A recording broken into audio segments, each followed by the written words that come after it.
안녕하세요. 알파균입니다. 알파균의 경제 뉴스 시작해 볼게요. 밴드에서요, 알파균 검색하시거나요, 유튜브에서 알파균 띄고 경제 검색하셔서 좋아요와 구독 부탁드립니다. 경영권 족쇄에 한국 아닌 미국 상장 택한 쿠팡이라고 하네요. 여러분들 쿠팡 많이 사용하시죠? 네, 한국인의 3분의 1 정도가 쿠팡을 사용하고 있는데요. 쿠팡은 자금 조달과 미래 시장 가치 등 여러 측면을 감안했겠지만 창업주인 김범석 이사회 의장에게 부여된 차등 의결권을 가장 중요한 요소로 고려해 장소를 결정했을 것이다. 쿠팡은 주당 한 표의 의결권을 지닌 보통주 클래스 A와 한 주당 29표의 의결권을 지닌 클래스 B로 구성된다. 회사 측은 이른바 차등 의결권으로 김 의장에게 슈퍼 주식을 보유할 자격을 줬다. 스타트업들은 성장을 위해 외부 자본을 유치하는 과정에서 창업주의 의결권이 희석돼 절대적 인수합병에 녹슬될 수 있는데 이를 막는 장치 중 하나가 차등 의결권이다. 상당수 나라가 이 제도를 도입했고 이에 맞춰 구글 등은 창업주에게 한 주당 10에서 20배 등의 배의 차등 의결권을 주고 있다고 합니다. 네, 김범수 의장은요, 요 차등 의결권으로 해가지고 실제 주식은 많이 없는데요. 그 경영권은 가질 수 있게 되었습니다. 미국에는 이게 합법적이죠. 그런데 우리나라는 이게 상장사는 불법으로 되어 있습니다. 송수영 기자가 취재했어요. 그 전에요. 저희 쿠팡 관련된 소식을요. 몰아서 한번 볼게요. 정말 모든 경제신문에서 쿠팡의 미국 상장 소식을 다뤘죠. 김기정 기자가 취재했는데요. 유통매기 11년 만에 쿠팡 55조 공룡된다고 합니다. 유통매기라고 하네요. 쿠팡의 기업 가치가요 55조 원이에요.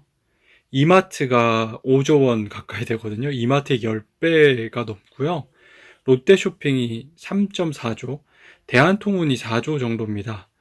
와, 쿠팡 대단하네요. 이렇게 보면 또 이마트가 엄청 싼 것 같기도 하고요. 네.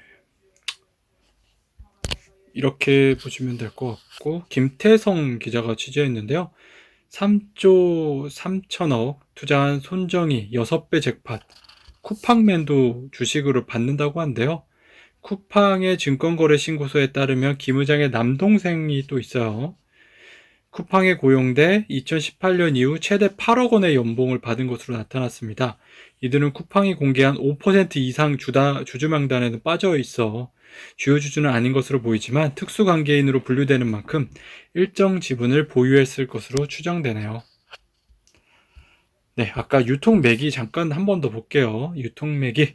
하지만 시장의 판단은 달랐다. 쿠팡이 미국 뉴욕증권거래소의 기업 공개를 공식적으로 추진한다고 밝힌 지난 12일 미국 월스트리트저널은 쿠팡은 2014년 알리바바 그룹의 블록버스터 데뷔 이후 가장 큰 외국 회사의 기업 공개가 될 전망이라면서 쿠팡의 경우 500억 달러가 넘는 밸류에이션이 기대된다고 했습니다. 알리바바는 2014년 당시 1680억 달러의 기업 가치를 평가받았죠. 영국 파이낸셜 타임즈 역시 쿠팡 측이 미국 뉴욕 증권거래소 상장을 통해 500억 달러 이상의 시장 가치를 평가를 기대하고 있다고 보도했고요. 만약 기업 가치 55조 원이 시장에서 인정된다면 쿠팡의 시가총액은 지난 10월 10일 코스피 종가 기준으로 네이버 60조 원에 이은 국내 5위가 됩니다. 이는 같은 유통물류업에 영위하는 국내 선두기업인 이마트 5조 원, 롯데쇼핑 3조 원, CJ 대한통운 4조 원의 지난 10일 기준 코스피 시가총액을 모두 합한 금액의 4.5배에 달하죠. 대단합니다. 김기정 기자 취재했어요. 알리바바 이후 뉴욕 상장 최대업, 쿠팡 K커머스 새 역사 떴네요. 자, 쿠팡의 시장 가치가요, 이렇게 많이 받는 이유는 무엇일까요? 쿠팡의 비즈니스 모델은 기존 유통기업들이 쉽게 따라하기 힘든 구조입니다. 쿠팡은 가시적으로는 대규모 투자를 통해 물류창고, 인프라스트럭처를 구축하며 진입장벽을 쌓았다. 하지만 유통업계 전문가들은 보다 근본적인 차이를 고객 만족의 관점에서 찾는다. 다른 유통업체들이 어떻게 하면 돈을 벌까에 초점을 둔 사이 쿠팡은 어떻게 하면 고객들의 불만을 없앨까로 접근했습니다. 기업공개 신고서에 함께 담긴 김범성 쿠팡 이사회 의장의 편지에는 이러한 그의 경영 철학이 있죠. 김 의장은 기존의 쇼핑 방식은 품질, 가격, 다양한 상품 중 일부만을 선택해야만 했다고 지적했습니다. 그는 고객의 입에서 쿠팡 없이 어떻게 살았을까? 라는 말이 나올 수 있도록 과거 쇼핑 한계의 방식의 한계를 뛰어넘는 것이 목표라고 합니다. 네, 네이버랑 정말 비교될 만하네요. 신유경 기자가 취재했는데요. 쿠팡 상장에 서학개미 관심 쏠렸다고 하네요. 박종태 하나금융투자연구원은요, 쿠팡의 가장 큰 경쟁력은 국내 온라인 유통시장 내 최대 바잉파워, 거래상 우월한 지위에 있는 기업의 구매력이라면서 애경산업과 LG생활건과 아모레퍼시픽, 클리오 등 국내 메이저 생활용품, 화장품 업체들이 잇따라 쿠팡 향 매출 비중을 크게 늘리고 있다고 평가했습니다. 박 연구원은 이어 이런 쿠팡의 구매력은 카테고리를 확대하고 원가율을 낮출 수 있는 근간이 된다며 영업 손실폭을 크게 줄이면서 중장기 흑자 전환 가능성을 높이고 있다고 말했죠. 김명주 미래에셋 대우 연구원은 2021년에 큰 폭의 적자 개선을 예상한다며 물동량 증가에 따른 택배 단가 하락과 오픈마켓 수수료 수익 등 증가 때문이라고 밝혔습니다. 미래에셋 대우는 2, 3년 이내에 쿠팡이 흑자 전환할 가능성이 매우 높다고 전망했죠. 지금은 적자예요. 근데 앞으로 흑자 전환해야죠. 55조 평가받는데요. 네, 테슬라도 작년에 막 흑자 전환했습니다. 그런 거에 비하면 쿠팡도 이제 성장하는 회사니까요. 충분히 가능성이 있죠. 4등 의결권 규제 없는 미국 증시로 간 쿠팡이네요. 아까 말씀드린 그 차등 의결권 관련된 내용인데요. 쿠팡이요. 뉴욕 증권거래소에 상장하기에 미국 증권거래위원회에 신고서를 제출했다. 뉴욕 증시에 국내 기업이 직상장하는 건 쿠팡이 처음이다. 라고 합니다. 국내 유통 1위 기업 이마트는 시가총액이 5조 원에도 못 미치는 반면 쿠팡은 뉴욕 증시에서 10배 높은 평가를 받을 수 있다는 전망입니다. 그러면 뉴욕행을 택한 이유는 기업 가치를 높게 평가받기 위해서라고 일단 볼 수 있고요. 코스피가 3,000선을 돌파했지만 국내 증시는 그만큼 저평가되어 있다. 주가 수익 비율 퍼라고 하죠. 15배 수준으로 24배 정도인 미국, 일본에 비해 크게 낮다. 국내 증시가 이처럼 저평가된 이유는 자금력, 세제, 배당 등 여러 가지를 꼽을 수 있다. 규제도 큰 이유 중 하나다. 쿠팡은 지난해 말 기준 41억 1,800만 달러, 4조 5,500억 원에 이르는 누적 적자를 기록하고 있다. 적자 기업이 국내에서 상장할 수는 있지만 심사 기준이 워낙 까다롭기 때문에 아예 미국행이 더 편리할 수도 있다고 합니다. 꼭 차등 의결권 때문만은 아니네요. 고평가 받기 위해서도 있네요. 홍혜진 기자가 취재했는데요. 지금 쿠팡의 사장은요, 변호사 출신입니다. 경성고 고려대 법학과를 나왔고요. 이명박 정부 시절 청와대 법무비서관을 지낸 강한승 변호사는 작년 10월 쿠팡 경영관리 총괄 사장으로 자리를 옮겼습니다. 강 변호사는 김앤장에 근무할 당시 쿠팡 자체 배송 서비스인 로켓 배송을 놓고 택배사들 간에 쿠팡 간 소송이 벌어졌을 때 쿠팡 편에 서서 소송을 맡아 승소한 인연으로 쿠팡에 합류하게 됐습니다. 김은영 기자가 취재했네요. 적자 5,800억, 김범석 보수 1,160억, 쿠팡 IPO 신고서 살펴볼까? 네, IPO 신고서를 볼 수도 있네요. 네, 궁금하신 분들은 한번 찾아서 보시고요.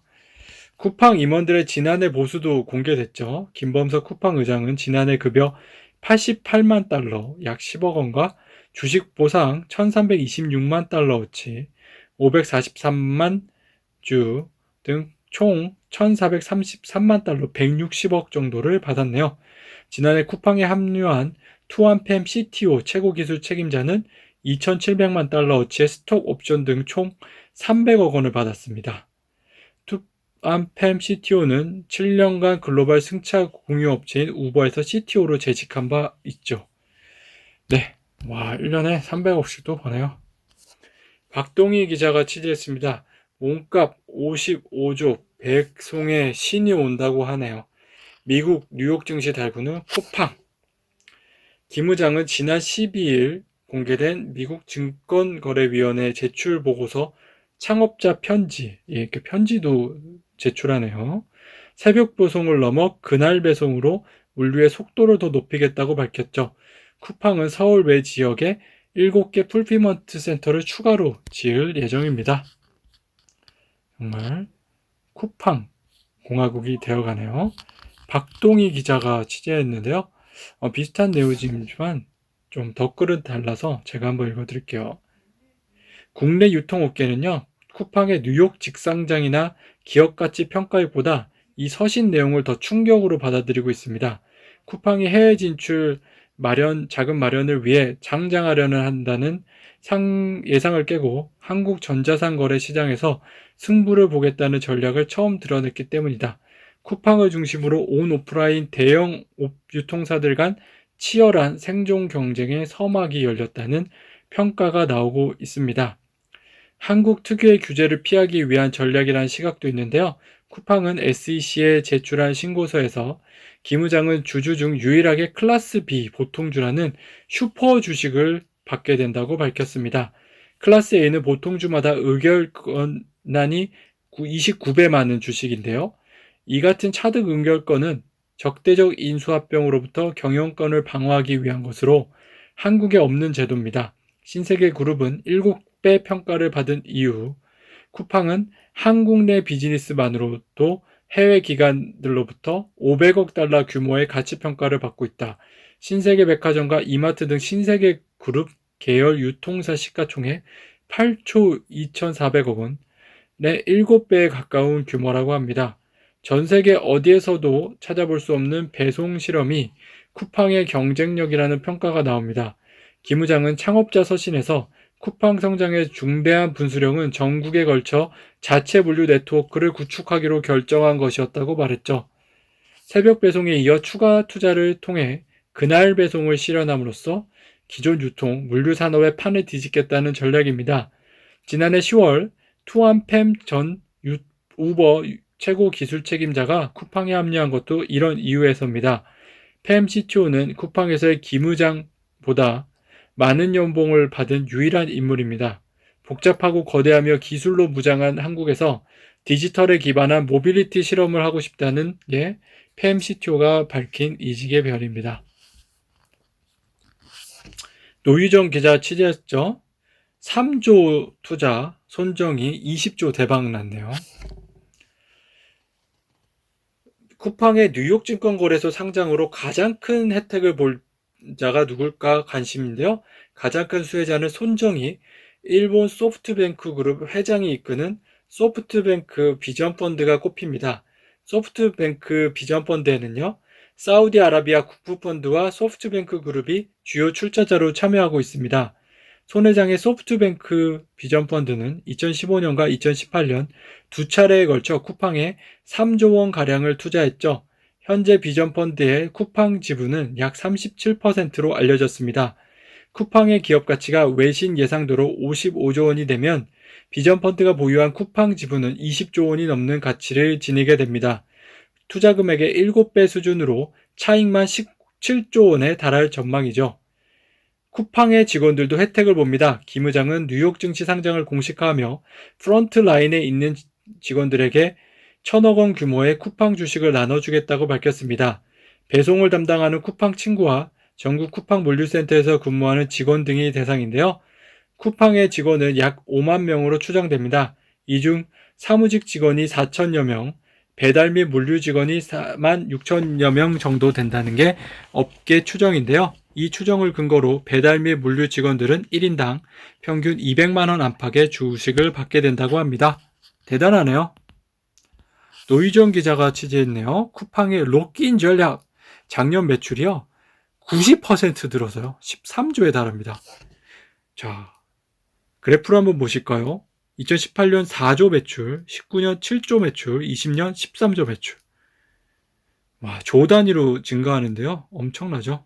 영업 적자는요, 2020년에 아직 5,800억 정도 적자는 계속 나고 있습니다. 그런데요, 영업 활동을 통해 현금을 창출하고 있어요. 영업 활동 현금 흐름은 6년 만에 플러스로 돌아섰죠. 쿠팡의 지난해 영업 활동 현금 흐름은 약 3,338억 원으로 3억 달러 이상 손실을 낸 전년보다 6억 달러 이상 증가했습니다. 코로나19 사태로 소비자들이 쿠팡에서 돈을 많이 썼다는 의미인데요.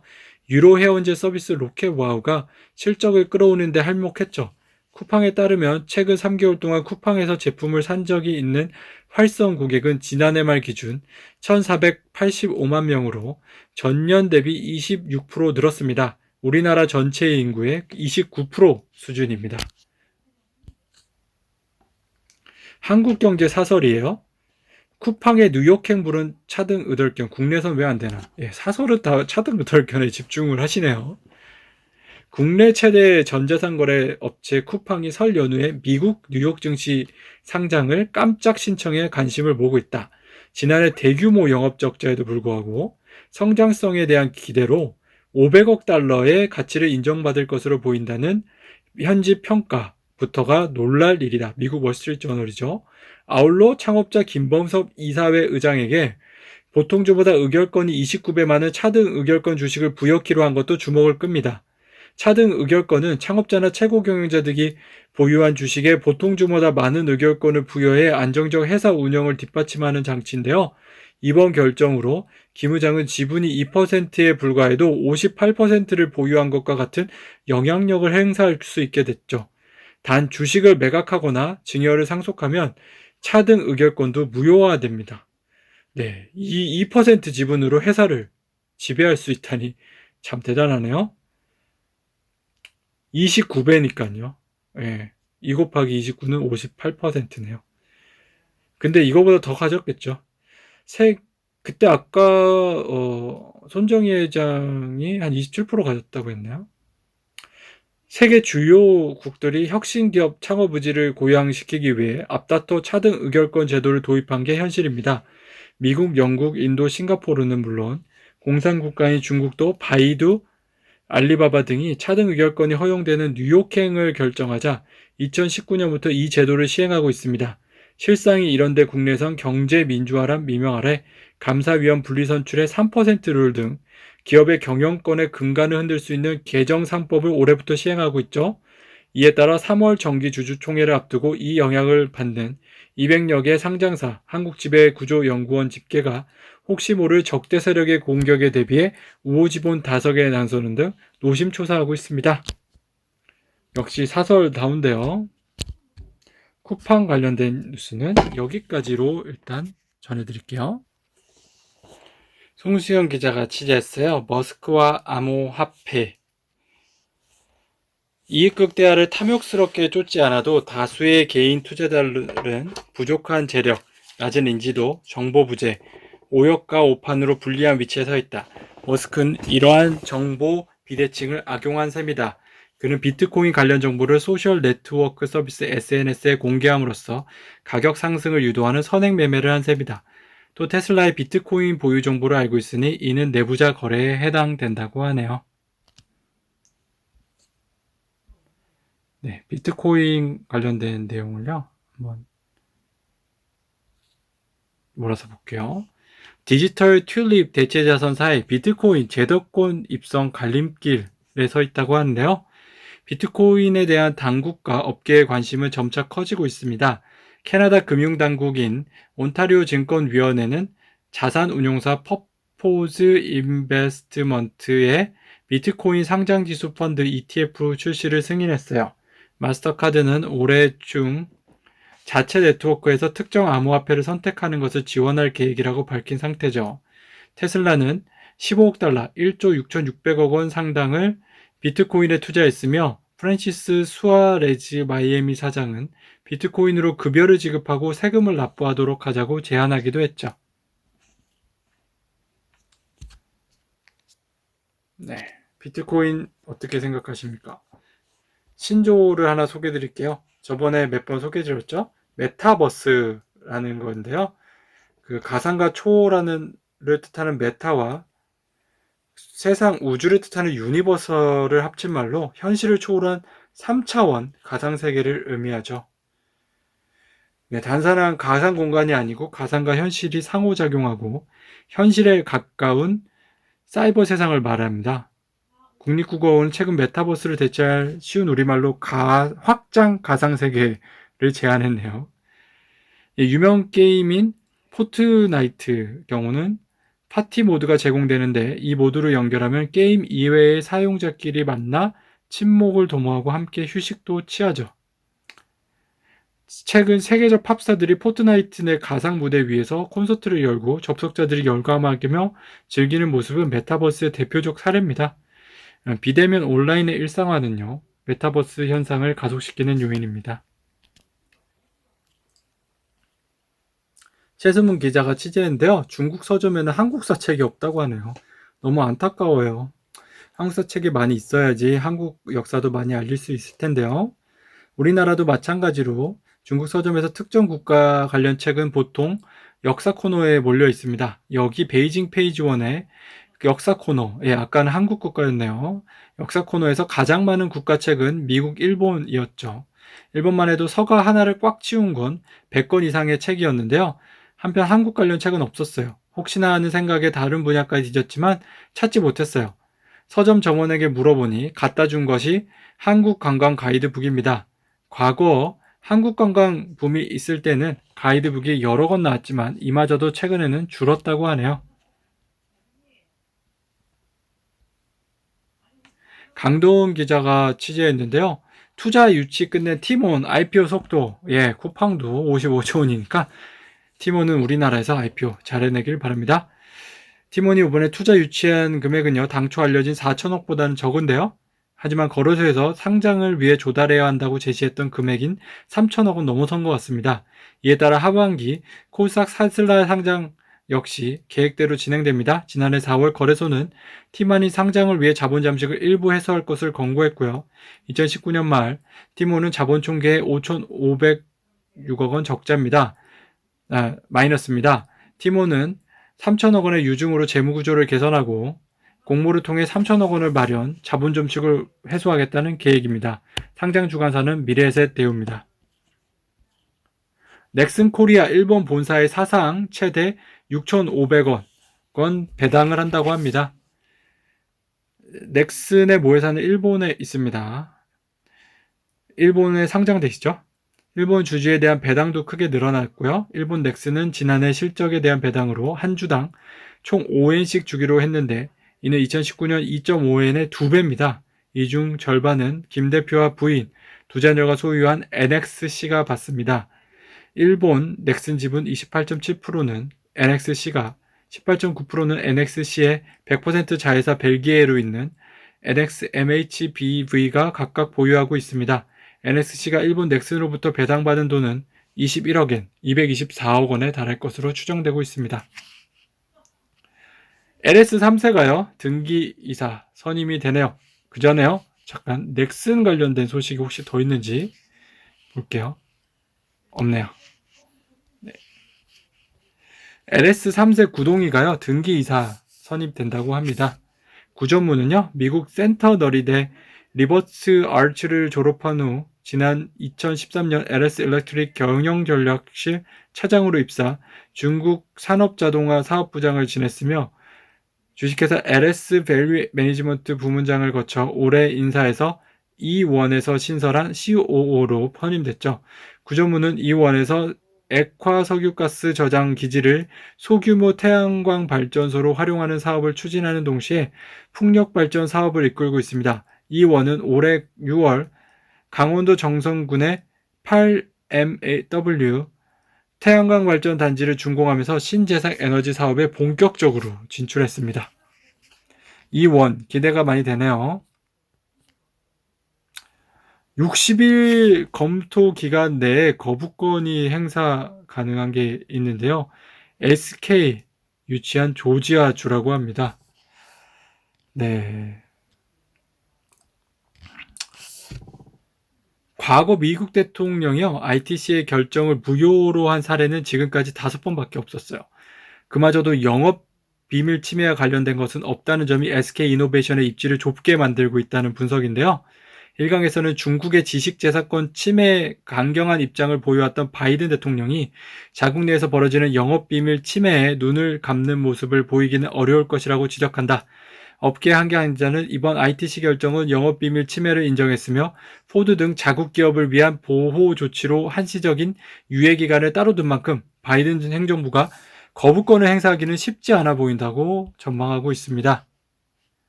그러면 이 SK 관련된 소식 한번 더 보겠습니다. 네, 미국 관련된 소식으로 봐야 되나요? 네, SK 관련 소식은 많이 없었고요. 강봉진 기자가 취재했습니다. 대한항공 뜬다는데 신주 살까 말까 생각하고 계신 분들 있었죠? 신주 인수권 거래가요. 하나솔루션과 대한항공이 있었는데요. 일단 하나솔루션만 말씀을 드릴게요.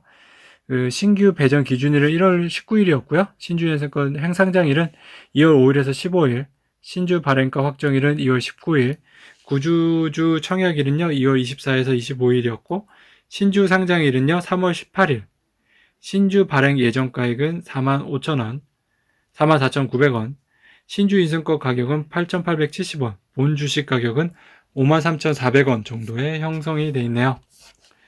그 신주 인수권 관련해 주목할 점은요, 신주 인수권 가격이 처음에 예상과 달리 움직였어요.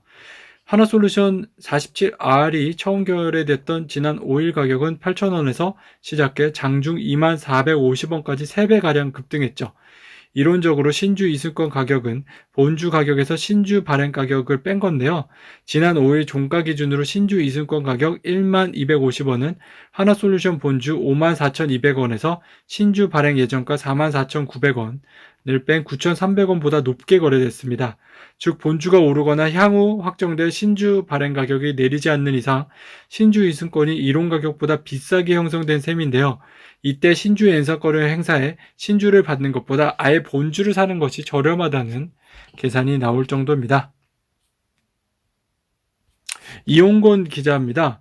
NBA는요 3점 슛 전쟁터입니다. 슛 시도가 40%가 3점 노리고 있다고 하네요.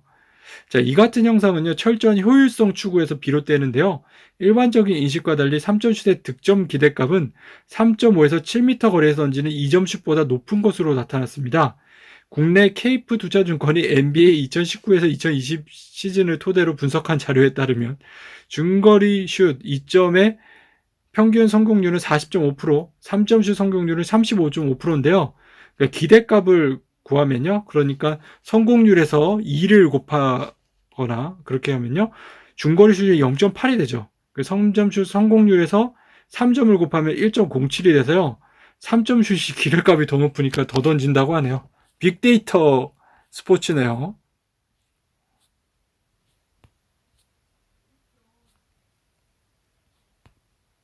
김혜순 기자가 취재했네요. 은행 듀오보다 낫네. 네, 여기 제 은행에서 혼인까지 연결해 준다고 하는데요. 금융권에 따르면 신한은행 PWM 센터는요. 지난 1월 40번째 커플을 성혼시키는 데 성공했습니다. 신한은행은 PWM 센터를 거래하는 고객이나 고객 자녀 중 미혼 남녀 1대1 만남을 주선하는 커플 매칭 서비스를 제공하고 있는데요. 커플 매니저 역할을 전담하고 있는 양다교 WM 사업부 팀장이 고객과 1대1 대면 상담을 통해 최적의 상담을 추천합니다. 은행 관계자는 재산, 소득 등 양가 집안 사정을 잘 아는 PB가 직접 만남을 주선해 신뢰도가 높은 편이라며 커플 매칭 서비스를 위해 PB센터 첫 거래를 트는 고객도 적지 않을 정도로 호응도가 높다고 말했습니다. 하나은행은 골프, 축구, e스포츠 등 유명 스포츠 스타를 위한 자산관리 전담팀을 운영하고 있습니다. 지난해 말 서울 강남구 클럽원 PB센터에서 전 프로골퍼 허윤경 선수의 자산관리 전담팀이 출발했죠. 작년 8월에는 50억 이상 연봉을 받는 것으로 알려진 스타게이머 페이커, 이상혁 선수를 비롯한 e스포츠 기업 SK텔레콤, CST 텔레콤 원, 소속 선수 66명을 대상으로 한 전담팀을 꾸리고 PB 서비스를 제공하고 있기도 하네요. 이승훈 기자 취재했어요. 삼성화재 배당 성형 50% 최고라고 하는데요. 지난해 사상 최대 실적을 거둔 메리츠화재 배당 성향은 35%를 기록했습니다. 지난해 전년 대비 60% 증가한 4,300억 원의 순이익을 올린 메리츠화재는요, 결산 배당금으로 주당 1,280원을 책정했죠. 이는 전년 850원보다 50% 늘어난 수치로요. 배당금 총액은 1,510억 원에 달합니다. 이익이 늘고 배당금도 증가하면서요. 배당 성형은 지난해보다 소폭 상승했습니다. 삼성화재도 많이 배당을 했네요. 홍성용 기자가 취재했는데요. 영상기술 하나로 2조 대박, 한국 스타트업 어디길래 했고요. 아자르는 제가 그래도 한번 소개시켜드렸죠. 기술 관련 내용을 한 번 더 소개시켜드릴게요. 하이버 커넥트, 중국의 카카오톡이라 불릴 수 있는 비결은 기술 기업을 표방한 결과인데요. 2011년 구글이 공개한 웹 RTC, 리얼타임 커뮤니케이션 실시간 통신 기술은 개인 간 거래로 P2P로 영상과 음성을 주고받을 수 있게 했습니다. 웹에서 주로 사용했던 이 기술을 모바일 앱에서 최초로 상용화한 서비스가 바로 아자르입니다. 하이버 커넥트는 이 기술을 활용하면 서버 비용 부담이 크게 줄어든다는 점을 노리고 모바일에서 구현해냈습니다. 더욱이 이 기술은 국가가 통신망, 단말기 사용 등에 구애받지 않아 통신 속도가 상대적으로 느리며 단말기 사양이 낮은 중동, 인도 같은 지역에서 서비스를 빠르게 확장할 수 있었습니다. 설립 초기부터 글로벌 시장을 공략하기 위해 직원의 20%를 프랑스, 체코 등 20개국 출신 외국인으로 채용한 것과 독일, 터키, 인도, 일본 등 18개국에 현지 법인과 사무소를 설립하고 운영하며 철저히 현지화 전략에 힘써온 것도 99%의 글로벌 이용자를 끌어모으는 데 한몫했죠. 특히 하이버 커넥트는 2014년 창업 첫 해부터 흑자를 기록했고 3년 만에 400억 원대 연매출과 매출 대비 40% 수익률을 기록하는 등 현금 보유를 늘려가며 회사 성장 곡선을 가파르게 만들어왔습니다. 2014년 알토스 벤처스로부터 22억 원, 2015년 말에는 소프트뱅크 코리아 등으로부터 100억 원대 투자를 받고도 투자금을 단 한 푼도 쓰지 않을 정도였죠. 비결은 유료화 모델인데요. 아자르에서 이용자 채팅 상대방과의 성별과 지역을 특정하기 위해 비용을 지불하게 했습니다. 이성 친구와 국가별 친구에 대한 호기심이 폭발적으로 늘어났고 아자르 유료화 모델은 대성공을 거뒀죠. 축하드립니다. 이민아 기자가 취재했는데요. 와, 다음 아자르는 누굴까? 넥스트 아자르 찾아라. 한국 스타트업에 해외 벤처 캐피탈이 이제 러브콜을 보내고 있네요. 해외 기업들이 이제 한국 기업들 인수하는 것도 많이 있겠어요. 영상 메신저 아자르를 운영하는 하이퍼 커넥트의 초기 투자에 대박을 터뜨린 소프트뱅크 벤처스의 이준표 대표의 말이다. 그는 하이퍼 커넥트의 빅딜 성사 이후 국내 투자처를 찾는 문의가 부쩍 늘었다고 했다. 소프트뱅크 벤처스는요, 2015년 11월 알토스 벤처스와 함께 하이버 커넥트에 약 100억 원을 투자해 우선주 210만 주를 인수했습니다. 현재 지분 가치는 350억 원 수준으로 추산되고 있죠. 이 대표는 이번 하이버 커넥트 매각은 글로벌 투자자들이 이전보다 어마어마하게 한국 스타트업 생태계에 관심을 갖게 계기가 됐다며 이전까지는 토종 한국인들이 글로벌 시장을 겨냥해 1등 서비스를 만든다는 것이 불가능하다고 여겨지는 일이었다고 말했습니다. 이어 한국 IT 서비스의 역사에 이정표로 새 페이지가 열리는 시점이라고 하네요. 쿠팡도 상장하고 대단하네요.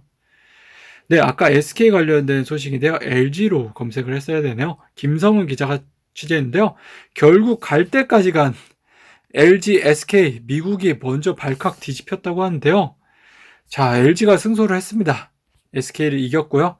근데 SK가 문제가 있어요. 미국의 조지아주에 SK 이노베이션은요, 현재 3조 원을 들여 미국 조지아주 잭슨 카운티에 1, 2공장을 건설 중입니다. 2019년 1공장 착공에 이어 지난해 7월 2공장도 착공했죠. 1공장은 올해 상반기 중 완공, 2022년 연산 9.8 GWh 기가와트시 분량의 배터리를 2공장은 2022년 완공해 2023년부터 11.7 기가와트시 배터리를 양산합니다. 합치면 연간 43만 대 분량 전기차에 납품할 수 있는 배터리인데요. 문제는 ITC가 유예 기간을 뒀다 하더라도 각 공장이 생산 개시 후 2년 만에 문을 닫을 위기에 놓였다는 점입니다. SK이노베이션의 조지아 배터리 공장은 해당 주 역사상 최대 외국인 투자 규모로 손꼽히는데요. 이 공장이 최종 완공되면 해당 지역에서 2,600명의 일자리가 창출될 것으로 기대됐습니다. ITC 판결에 조지아주가 발끈해 행정부에 곧장 의견을 전달할 이유기도 합니다. 지난 12일 현지 시간 미 로이터에 따르면요. 브라이언 캠프 미 조지아주 조지사는 조 바이든 미국 대통령의 ITC가 지난 10일 SK이노베이션에 내린 10년간 제한적 수입 금지 명령을 철회해 줄 것을 요청했어요.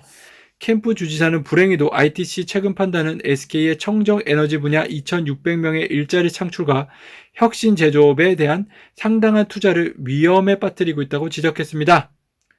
하지만 이날 LG 에너지 솔루션이 밝힌 질병적 손해배상을 적용하면 최대 200%의 책정이 가능한데요. 즉 이번 ITC 판결로 영업비밀 침해 사실을 인정하고 유리한 고지를 점한 LG 에너지 솔루션이 5조 원 안팎의 합의금을 제시할 수 있음을 애둘러 밝힌 셈입니다. 영업비밀 침해 관련해서 대통령이 ITC 판결에 거부권을 행사한 사례가 없었던 점도 LG 에너지 솔루션에 힘을 실어주고 있다고 보일 수 있습니다.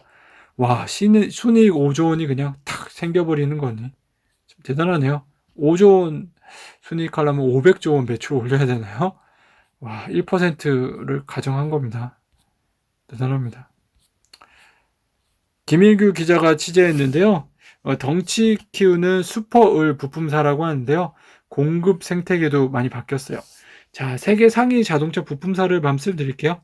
1위 보쉬 495억 달러, 덴소 일본 427억 달러, 3위 마그나 캐나다 408억 달러, 4위 컨티넨탈 미국 378억 달러, 5위 ZF 300 독일입니다. 369억 달러, 현대모비스 한국 256억 달러입니다.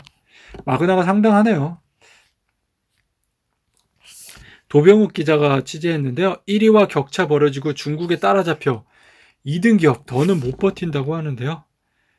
각 산업의 본질이 바뀌면서요. 1산업 1기업으로 전환이 급격하게 바뀌고 있습니다. 애플은 단순히 스마트폰을 잘 만들어서 세계 1위를 차지한 게 아닙니다. 오히려 소프트웨어를 무기로 내세운 기업이죠. 또 방대한 생태계를 구축해 이용자를 묶어두고 있죠. 스마트폰, 태블릿, 스마트워치, PC 등 서로 긴밀하게 엮인 하드웨어 생태계와 수많은 서비스를 기반으로 하는 소프트웨어 생태계를 구축하기 위해서는 막대한 비용이 듭니다. 중소형 경제자는 이를 만들어낼 엄두도 내지 못하는 게 지금 현실이라고 하죠. 네. 정말 10년 만에 확 바뀐 산업별 경쟁 구도를 볼 수 있어요. 자동차는 현대, 기아, GM, 대우, 쌍용차, 르노, 삼성 5파전에서요. 지금 현대, 기아차에서 수입차 중심으로 재편됐죠. 휴대폰은 삼성, LG, SK, 펜텍 등 경쟁 구도의 삼성, 애플 2파전이 됐고요. 대한항공, 아시아나는 이제 대한항공, 아시아나 합병되면 대한항공으로 바뀌고요. 해운은요, 한진해운, 현대해상이 이제 한진해운이 없어지고 HMM으로 재편이 거의 됐죠. 건설기계는 대우, 현대, 삼성, 현대중공업 중심으로 개편이 되고요. 조선은 현대중공업, 삼성중공업, 대우조선인데 현대중공업, 대우조선으로 압도적 1위 기업으로 이제 돼버렸죠. 네, 지금 1위 기업들이요 대부분의 시장 점유율을 보고 있는 걸 볼 수 있습니다. 그래프도 한번 나중에 참고해서 보시고요.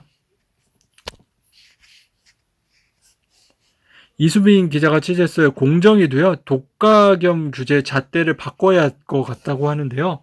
아까 드린 것처럼 1위 기업만 이렇게 살아남는 세계적인 추세이기 때문에 우리나라는 이제 세계 트렌드를 따라가려면 이럴 수밖에 없나 봐요. 항공업계에서도요. 대한항공이 국내 유일의 국적항공사가 돼도 항공료를 인상할 가능성이 희박하다고 보고 있습니다. 항공권 가격은 해외 항공사들과 공동 운항 등으로 결정된다는 설명인데요.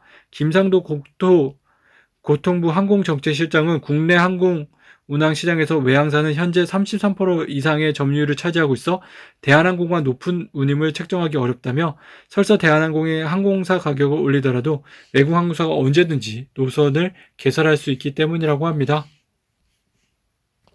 송영석 기자가 취재했는데요. 유럽 스마트폰, 일본 반도체처럼 삐끗하면 국가 기둥산업 링 밖으로 퇴출된다고 하네요. 네. 아까 전해드린 내용이랑 비슷한데요. 소수 기업만 살아남은 메모리 반도체 업계는요. 그 2011년에는 SK 하이닉스, 삼성전자, 엘피다, 마이크론, 나나 등이었는데요. 현재는 삼성전자, SK 하이닉스, 마이크론 등이고요. TV 시장도요. 많이 재편이 돼서 삼성전자랑 LG전자가 상당 부분 높게 가져가는 걸로 됐고요.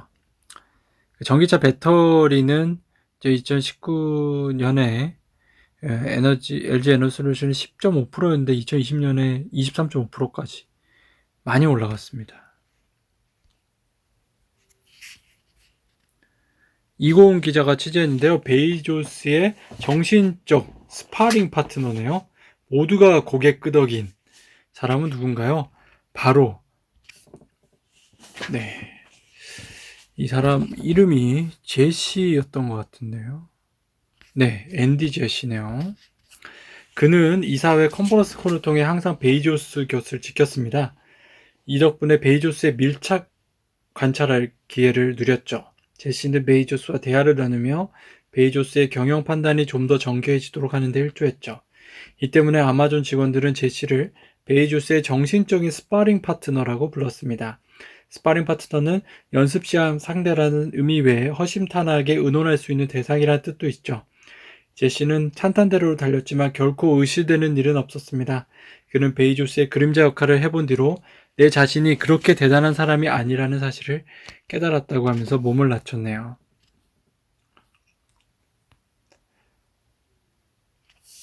구은서 기자가 취재했는데요. 다음 달부터 상속세 이자 부담이 좀 낮아진다고 하네요.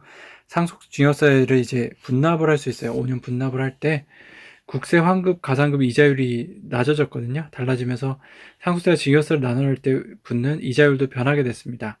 상속세와 증여세 연부연납은 이 가산율을 준용하기 때문인데요. 상속세 및 증여세 연부연납은 상속세나 증여세를 최장 5년, 중소중견기업 가업승계의 경우 최냐 20년에 걸쳐 나눠내도록 해 세금 부담을 줄여주는 제도입니다. 신고 납부 기한 내 6분의 1을 먼저 내고 나머지 5년간 분할 납부하는 게 가능하죠. 연부연납 시에는 가산금이 붙습니다. 단 내야 하는 세금이 2천만 원을 넘고 1회 납부하는 세액이 최소 1,000만 원을 초과해야 됩니다. 보험증권, 부동산, 주식 등 가치가 세액의 1.2배 이상인 담보도 필요하죠. 조철희 기자가 취재했어요. 애플 생태계에 애플카 추가되며 강력한 하드웨어와 소프트웨어 조합이 가능하다고 하네요. 하드웨어 고객들의 충성도가 높아지면서 애플은 서비스 플랫폼으로 가치가 부각되고 있죠. 바로 이 점이 지난 몇 년간 애플의 주가 상승을 부추긴 핵심 요인입니다. 전 세계에 깔려있는 애플 기기는 총 16억 5천만 대, 아이폰이 10억 대 이상을 넘어섰고요. 이를 활용해 유료 서비스를 이용하고 있는 구독자 수도 2020년 말까지 목표였던 6억 명을 넘어 6억 2천만 명에 달았습니다. 하드웨어 고객을 바탕으로 애플 TV, 애플 아케이드, 애플 피트니스 등 다양한 콘텐츠 관련 매출 증가가 가속화되고 있어요. 서비스 매출은 매분기 역성장 없이 늘고 있고 작년 4분기 전년 대비 24% 증가했습니다. 서비스 관련 매출은 영업이익도 높고 확장소도 크죠. 정말 애플카 이렇게 생긴 것처럼 나올 만하네요. 한경제 기자가 취재했어요. 국민연금이 테슬라 수익률 실화냐? 6년 반 만에 대박 났네요. 14일 미국 증권거래소의 금융특가 업계에 따르면요. 국민연금은 2014년께부터 테슬라에 투자했다. 국민연금은 2014년 3분기 말 SEC에 제출한 보유주식 현황 보고서에 테슬라 주식을 88억 원어치 보유했다고 신고했다. 당시 테슬라 시가총액 감안했을 때 0.03% 안팎 수준이다. 국민연금이 현재까지 테슬라 보유 지분을 유지하고 있다고 가정하면 수익률은 8,000%에 달한다. 국민연금의 테슬라 투자 잔금은 5대1 액면 분할을 고려하면 $10 수준에 불과하다. 현 주가 816달러와 비교하면 6년 반 새 80배 이상의 수익을 보고 있는 셈이다. 현재 평가 가치는 33억 달러로 3조 원이 넘는 평가 차익을 거두고 있다는 계산이 나옵니다. 한상춘 기자가 취재했는데요. 코로나발 인플레, 페드 트리플 버블 키우나 라는 게 있는데요. 그 어빙 피셔의 화폐 수량설은요, MV는 PT라고 합니다. M은 통화량이고요. V는 통화 유통 속도, P는 물가 수준, T는 산출량인데요. 그러니까 통화량과 통화 유통 속도를 곱한 것과요, 물가 수준과 산출량을 곱하면 같은 값이 나와야 된다는 거죠. 통화 공급은 그대로 물가로 연결되죠. 금융위기나 코로나 직후처럼 돈이 많이 풀린 상황에서 최근처럼 경제 활력이 되살아나면서 돈이 돌기 시작하면 인플레이션이 갑자기 불거집니다. 더 우려되는 것은 정책과 공급 요인에 의해 촉발된 인플레이션이 수요 견인 인플레이션으로 악화될 가능성이 높다는 점입니다. 수요 견인 인플레이션 예측에는 실제 혹은 예상 성장률에서 잠재 성장률을 뺀 오쿤의 법칙이 활용되죠. 결과치가 플러스 퍼센트 포인트일 때는 인플레 갭, 마이너스 퍼센트 포인트일 때는 디플레 갭으로 구분이 됩니다. 자, 여기서 우선순위를 두고 있는 고용 목표가 달성되지 않는 여건에서 인플레이션이 우려된다 하더라도 금융 완화 기조를 변경하는 일은 어렵죠. 이번에도 페드가 2014년 이후처럼 트리플 버블, 금융 완화 버블, 인플레이션 버블, 테이퍼링 지원 버블을 키울 것이라는 시각이 고개를 드는 것도 통화 정책의 불가역성 때문입니다. 이선아 기자가 취재했어요. 전기차, 테슬라 전기차인데요. 보조금 몸값을 그냥 낮춰버렸어요. 예, 우리나라 보조금이요, 6천만 원 이하부터 받을 수 있거든요. 그래서 5,999만 원이면 테슬라 모델 Y를 살 수 있습니다. 예, 보조금도요, 다 받을 수 있어요. 100% 지급받을 수 있습니다. 네. 보조금을 다 받으면 가격이 어떻게 될까요? 네. 보조금 내용은 제가 여기서 찾을 수 없었는데, 예, 여러분들도 보시고요. 이 차 가격이 원래 6,479만 원이었어요. 근데요, 요번에 보조금 기준이 바뀌니까 차 가격도 바로 낮췄습니다. 황정수 기자가 취재했어요. 미국 EU 반도체 공장 러브콜에도 웃지 못하는 삼성전자라고 하는데요. 3년 내에 해외 기업을 인수합병하겠다고 공언한 삼성전자의 고민이 커지고 있습니다. 작년 말 기준 순연금은 104조 원인데 20조 원 이상을 투자해 해외 공장을 지으면요, 그만큼 인수합병에 사용할 실탄이 줄어들기 때문이죠. 자, 인수합병이냐, 공장을 추가로 증설할 것이냐, 고민이 많겠네요. 박상용 기자가 취재했어요. 데이트 앱 대박! 미국 최연소 1조 가프 탄생했네요. 미국의 인기 데이트 앱 범블을 창업한 31세 여성 사업가가 1조 원대 부자 대열에 최연소 나이로 합류했습니다. 범블 창업자 휘트니 울프 허드는요, 뉴욕 증시에 회사를 상장하면서 억만장자가 됐다고 지난 12일 미국 경제 전문지 포브스 등이 보도했죠. 범블은 11일 상장 첫날 70달러로 거래를 마쳤고 2,100만 주를 보유한 허드의 주식 평가액은 15억만 달러를 기록했습니다. 거래 이틀째인 12일에는 75달러의 장을 마감해 허드의 재산은 16억 1조 7,900억으로 불어났습니다. 포브스는 울프 허드가 재산을 물려받지 않고 자수성가한 억만장자 가운데 최연소이고 기업 공개를 한 미국의 여성 최고 경영자 중에서도 가장 나이가 어리다고 전했습니다. 축하드립니다. 네, 오늘로써 내용은 다 전해드렸고요. 여러분들 잘 들으셨나요? 알파균을 밴드에서 검색하시거나 유튜브에서 알파균 검색하시고 구독과 좋아요 부탁드립니다. 감사합니다.